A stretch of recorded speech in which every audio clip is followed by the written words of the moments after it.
Polio খেতে যাবি না? শুধু পোলিও খেতে যাবি না? ওই পোলিও খাওয়াচ্ছে। আজ আবারও চলে এসেছি একটা ছোট্ট মিনি ব্লগ নিয়ে। তো দেখো আজ আমরা কোথায় বেরিয়ে পড়েছি। আর এই দুজনকে নিয়ে যে যাচ্ছি, উফ কী জ্বালাতন করছে, দৌড়ি একদম থামে না। বিচ্ছু দুটো, একটা আমার জায়ের মেয়ে আর একটা আমার পুচকি।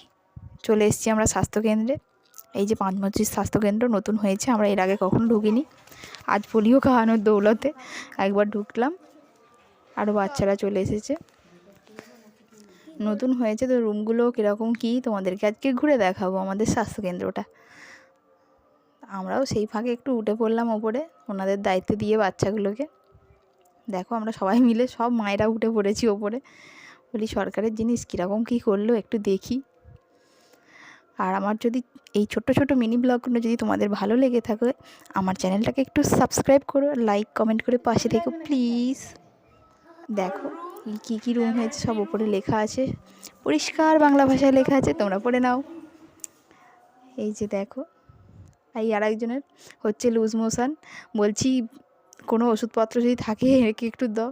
আর ছোটোবেলায় পোলিও খেয়েছি, পোলিও টেস্ট কেমন ভুলে গেছি। বলছি আমাকে 2 ফোঁটা দাও না, দিল না জানো, এত কান্নাকাটি করলাম, হারগিজ দিল না। এই যে দেখো হাসছেন।